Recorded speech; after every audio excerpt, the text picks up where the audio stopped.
शेतकऱ्याची मेहनत आमची जबाबदारी. प्रगत तंत्रज्ञानासह पिकांचे संपूर्ण संरक्षण. इडीमॅक्स बायोटेक, तुमच्या शेतीचा खरा पार्टनर. मागच्या व्हिडिओमध्ये आपण बघितलं की 9 तारखेपर्यंत पावसाची शक्यता कशी आहे.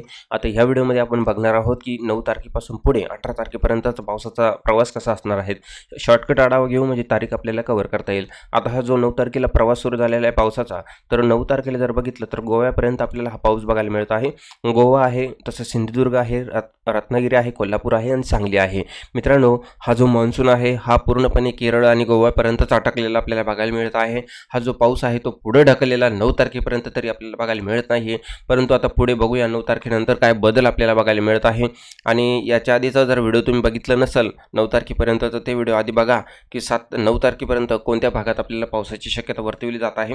आता 9 तारखेपासून आपण पुढे या ठिकाणी अंदाज घेत आहोत. त्यानंतर पुढे हा जो पाऊस आहे तर आता हा लक्षात घ्या, हा 9 तारखेला रात्रीचा प्रवास आहे पावसाचा. आणि आपण जर या भागातून असाल, धाराशिवमधून असाल, तर हा व्हिडिओ खूप महत्त्वाचा आहे तुमच्यासाठी. या ठिकाणी आपण बघू शकतो धाराशिव, वैराग, तुळजापूर आहे, लोहारा आहे, तेर आहे, तसेच औसा, लातूर, इतका जबरदस्त पाऊस आपल्याला बघायला मिळत आहे. म्हणजे चांगल्यापैकी बऱ्यापैकी हा पाऊस आपल्याला बघायला मिळत आहे. आपण ह्या भागातून असाल तर आम्हाला 9 तारखेला कमेंट नक्कीच करा आणि चॅनलला सबस्क्राईब करून ठेवा 9 तारखेचा व्हिडिओ बघण्यासाठी. शिरूर अंतपाल वेळेमध्ये थोडासा बदल होऊ शकतो की थोडा पुढे किंवा मागे बदल होऊ शकतो, आधी पडू शकतो किंवा पुढे पडू शकतो, पण 9 तारखेला आम्हाला बघायला विसरू नका. हे व्हिडिओ आत्ताच बघून घ्या, सेव्ह करून घ्या.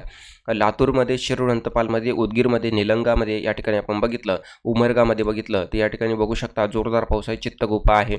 या ठिकाणी बघू शकता जोरदार पावसाची शक्यता आपल्याला ह्या भागात आहे. आपण हा भाग बघितला. आपण जर या भागातून असाल तर नक्कीच आपल्याला आम्हाला कमेंट करा की आम्ही लातूरमधून आहोत, लातूरमध्ये कोणत्या तालुक्यातून आहोत किंवा कोणत्या गावातून आहेत, आम्हाला डिटेल कमेंट करा.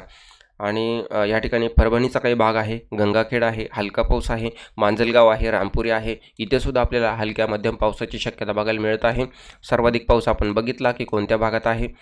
या भागात आपल्याला जोरदार पावसाची शक्यता 9 तारखेला रात्रीच्या वातावरणामध्ये बघायला मिळत आहे. त्यानंतर तोच पाऊस पुढे आता जाणार आहे. तोच पाऊस पुढे म्हणजे कुठे, आता नांदेड, या ठिकाणी नांदेड, पूर्णा, बसमत, अंदर या ठिकाणी अर्धापूरच्या काही भागात आहे, भोकर आहे, पेठुंबरी आहे, तसेच निर्मलचा काही भाग आहे, हिमायतनगर आहे, उमरखेड आहे. या ठिकाणी आपल्याला थोडा जोरदार पाऊस बघायला मिळत आहे. दिग्रस आहे, अरणीचा काही भाग आहे, पुसद आहे, इथे सुद्धा आपल्याला पावसाची शक्यता बघायला मिळत आहे. म्हणजे दरवा आहे, या ठिकाणी मंगळूरपीर आहे, इथे सुद्धा चांगला पाऊस आहे. तर अकोला आहे, पारतूर आहे, तसेच या ठिकाणी दर्यापूरचा काही भाग आणि मूर्तिजापूरमध्ये आपल्याला 9 तारखेला मध्यरात्रीचा हा पावसाचा प्रवास आहे या ठिकाणी आपल्याला बघायला मिळत आहे. आणखी पुढे काय बदल होते आपण या ठिकाणी बघणार आहोत. चंद्रपूरमध्ये सुद्धा आपल्याला 10 तारखेला पावसाची शक्यता आहे, परंतु काही हलक्याच प्रमाणामध्ये ती पावसाची शक्यता आपल्याला बघायला मिळत आहे. आता 10 तारखेचा प्रवास जर आपण पावसाचा बघितला तर गोव्याजवळ आपल्याला तीव्र कमी दाब बघायला मिळत आहे 10 तारखेला, 10 जूनला गोव्याजवळ. आणि हाच तो जर कमी दाब पुढे गेला तरच आपल्याला जोरदार पावसाची शक्यता बघायला मिळू शकते. आता 10 तारखेला दुपारनंतर जर बघितलं तर दुपारनंतर आपल्याला गोव्याजवळ आपल्याला हलक्या हलक्या पावसाची शक्यता आहे. तोच पाऊस पुढे रत्नागिरी, सिंधुदुर्ग, सातारा आणि सांगलीपर्यंत बघायला मिळत आहे. परंतु तो 10 तारखेचा जो पाऊस असणार आहे तो आपल्याला हलक्या प्रतीचा पाऊस या ठिकाणी आपल्याला बघायला मिळत आहे. त्यानंतर बाकी गोव्यामध्ये सुद्धा आपल्याला गोव्यामध्ये थोडा जोरदार पाऊस बघायला मिळत आहे, बाकी भागांमध्ये नाही. आता या ठिकाणी आपण 11 तारखेचं वातावरण बघत आहात. 11 तारखेला सुद्धा आपल्याला या ठिकाणी सिंधुदुर्ग, रत्नागिरी, कोल्हापूर आणि सांगली या भागात आपल्याला पावसाची शक्यता बघायला मिळत आहे. त्यानंतर सोलापूरमध्ये, नांदेड, परभणी इथे सुद्धा आपल्याला हलक्या पावसाची शक्यता आहे. चंद्रपूरच्या भागात सुद्धा या ठिकाणी आपल्याला हलक्या पावसाची शक्यता बघायला मिळत आहे. त्यानंतर 12 तारखेला जर बघितलं तर 12 तारखेला सुद्धा पावसाची शक्यता आपल्याला बऱ्यापैकी फक्त हलक्याच प्रमाणामध्ये आहे.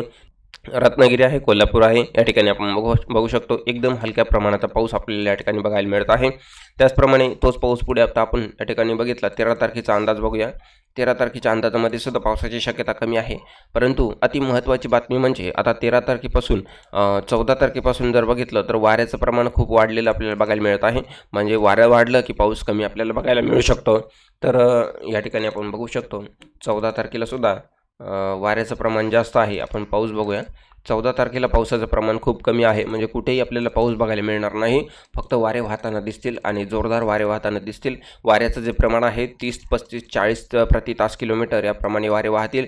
14 तारखेला नाही, 15 तारखेला पण पाऊस नाही, 16 तारखेला पण पाऊस आपल्याला बघायला मिळत नाही आणि 17 तारखेचा अंदाज घेऊया की 17 तारखेला सुद्धा पाऊस या ठिकाणी नाही आहे आणि 18 तारखेला सुद्धा पाऊस नाही आहे. जवळजवळ हा 12 तारखेपासून 11 तारखेपासूनच पाऊस संपतोय, म्हणजे पाऊस नाही या भागामध्ये, फक्त वारे वाहणार आहे. आणि वाऱ्याचं प्रमाण तुम्ही बघितलं असेल तर पुन्हा एकदा तुम्हाला दाखवून देतो. वाऱ्याचं जे प्रमाण आहे मी अंदाज सांगितला होता 30पर्यंत, पण या ठिकाणी आपण बघू शकतो 30 प्रति तास किलोमीटर याप्रमाणे आहे, पण 5 पुढे मागे होऊ शकतो. 35पर्यंत आणि 40पर्यंत सुद्धा जाण्याची शक्यता आपल्याला या ठिकाणी बघायला मिळू शकते.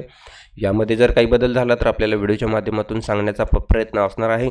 त्यामुळे व्हिडिओला लाईक करा, चॅनलला सबस्क्राईब करा आणि आपले गाव तालुका जिल्हा मला कमेंट करून नक्कीच कळवा. भेटूया मित्रांनो पुढील व्हिडिओमध्ये. सर्वांना नमस्कार, धन्यवाद.